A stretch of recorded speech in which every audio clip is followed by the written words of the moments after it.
દાદા હા ઈ તમે રેડિયો રાખતા હતા? હા ન હોય. રેડિયો પહેલા અમારા ડોહાએ થાળી વાજુ કહેવાય, થાળી બાજુ. થાળી વાજુ લીધું હતું હા. પહેલા.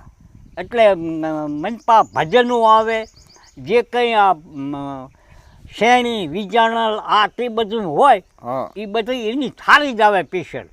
કેસેટ. થાળી મૂકીને માથે માયક મૂકો એટલે થાળી આમ ફરતી હોય. અને સ્પીકર હોય આમ હા હાથીની ફેણ જેવું, હા હુંડી જેવું હાથીની. હા હા એ આમ થતું હોય, એ બોલે. હા. પછી હા ભરે બધાય આ તને કેમ કહો છો કે છોકરાઓ બોલતા નહીં, એટલે બીજાને ક્યાંક કોઈ બોલતા ને તો ચાલુ કરીએ, નક નહીં. હા એમ જે ચાલુ કર્યું સંભળાવવું જ જોઈએ ને. સંભળાવવું જ જોઈએ ને, એટલે કોઈ બોલે. દાદા રેડિયોમાં આવતું તું હું એ તો કયો થોડુંક. હવે રેડિયામાં તો ઘણું આવતો, એ તો હવે મને અત્યારે કંઈ એવી ખબર ન હોય.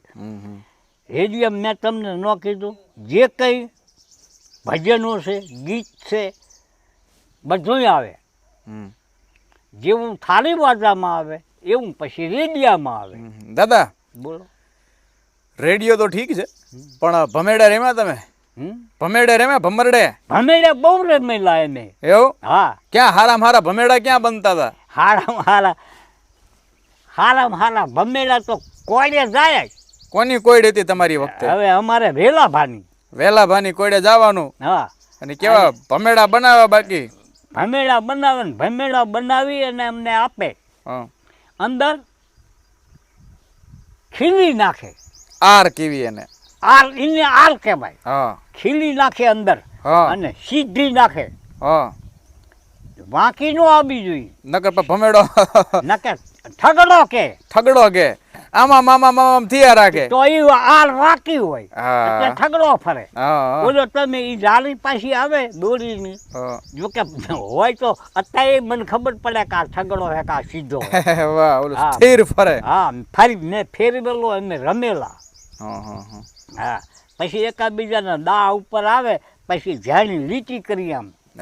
જેના ઉપર દા આવે લીટીની વચ્ચે મૂકે, પછી બધા આટે. પછી કોઈ સુકી જાય તો એનો ભમેડો જાળીથી જીતી અને પાછો એને બોલ્યા ભેગો અમને. અને પછી જેનો ભમેડો આવી ગયો હોય બરાબર નો દામા, એને તો આમ કાણા કરી નાખે ને ભમેડા ને. ભમેડા ઉપર પછી અત્યાચાર ગુજારે કે આ ઝપટમાં આવી ગયો છે આજ, એટલે આનો વારો. કાં દાદા? બધા ખડખડે. આ પેલા જવાનિયાની રમતું હતું. સાચું. હા પછી કે જો ભમેડે રમીને થાકે તો પછી મોય દાંડિયો જોયો છે ને.